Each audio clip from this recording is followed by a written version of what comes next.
के गर्भ में स्वयं जगत जननी जगदम्बा आई।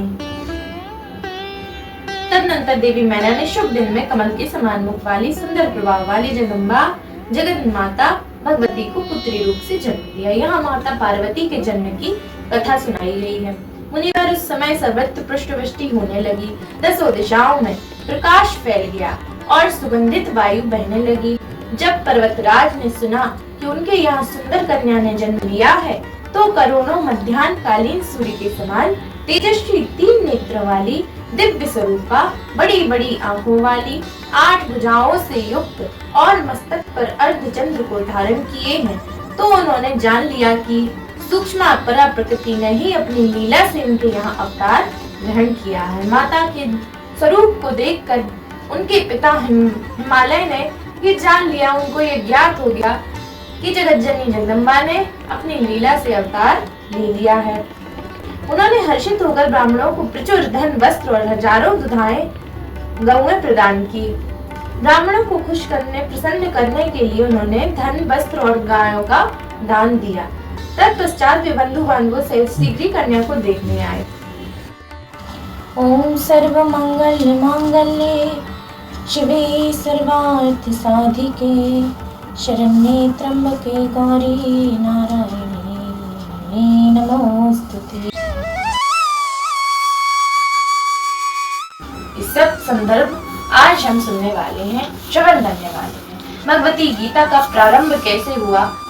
नारद जी बोले महादेव परमेश्वरी सती जिस प्रकार अपने पूर्णावतार में पार्वती रूप से मेनका के गर्भ में आई, उस कथा को कृपा पूर्वक बताएं। परमेश्वर यद्यपि उन जगदम्बा के जन्म कर्मादि की कथा अनेक पुराणों में सुनी गई है तथा ज्ञात भी है, तथापि उसे मैं आपसे अच्छी तरह सुनना चाहता हूँ, क्योंकि आप इस वृत्तांत को ठीक ठीक जानते हैं। महामते महादेव, इसलिए कृपा कर विस्तार पूर्वक वह कथा कहें।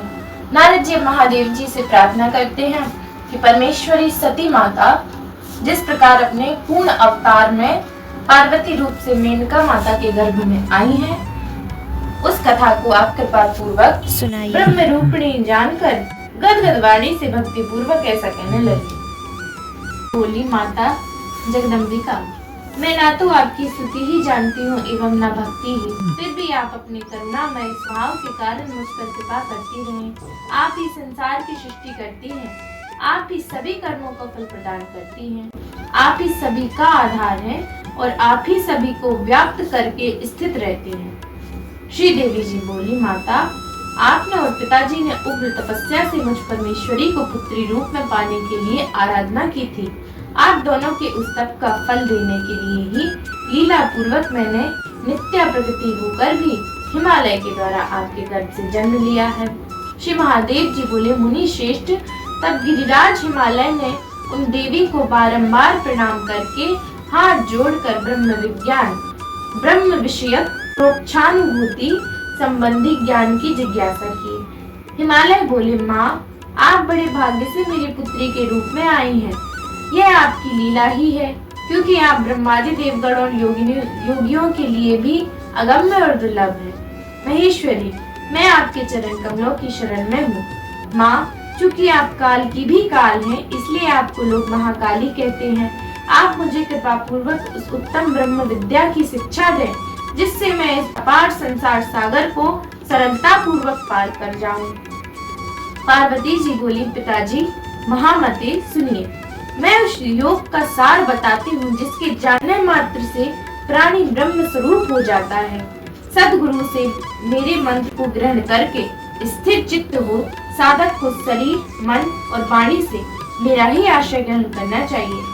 मुमुक्षु उत्तम साधक को चाहिए कि वह मेरे में ही चित्त और प्राण को लगाए रखे, तत्परता पूर्वक मेरे नाम का जप करता रहे, मेरे गुण और लीला कथाओं के श्रवण में लगा रहे, वह मुझसे वार्तालाप करने वाला हो और मुझसे शाश्वत संबंध बनाए रखे तथा राजेंद्र वह उत्तम साधक मेरी भक्ति में परायण होकर अपना चित्त मेरी पूजा के प्रति अनुरक्त रखे। उसे श्रुति तथा स्मृति में बताए गए अपने वर्णाश्रम धर्म के अनुसार विधि विधान से मेरी पूजा और यज्ञ आदि संपन्न करने चाहिए। सभी यज्ञ तप और दान से मेरी ही अर्चना करनी चाहिए। ज्ञान से मुक्ति होती है और भक्ति से ज्ञान होता है। धर्म से भक्ति का उदय होता है और यज्ञ यज्ञादि धर्म के ही रूप है। इसलिए मोक्षार्थी को धर्म रूपी यज्ञार्चन आदि के लिए मेरे इस रूप का आश्रय लेना चाहिए।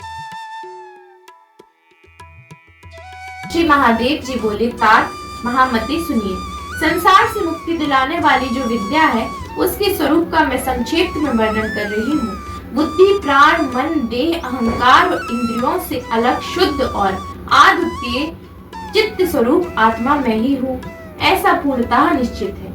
जिस ज्ञान के द्वारा आत्म स्वरूप का सम्यक अवबोध होता है वही विद्या है और उसी विद्या को ध्यान भी कहा गया है। आत्मा निर्विकार, विशुद्ध तथा जन्म मरण आदि से रहित है। वह आत्मा बुद्धि आदि उपाधियों से रहित चिदानंद स्वरूप, आनंदमय, परम प्रभा युक्त, पूर्ण तथा सत्य ज्ञान आदि लक्षणों वाला है।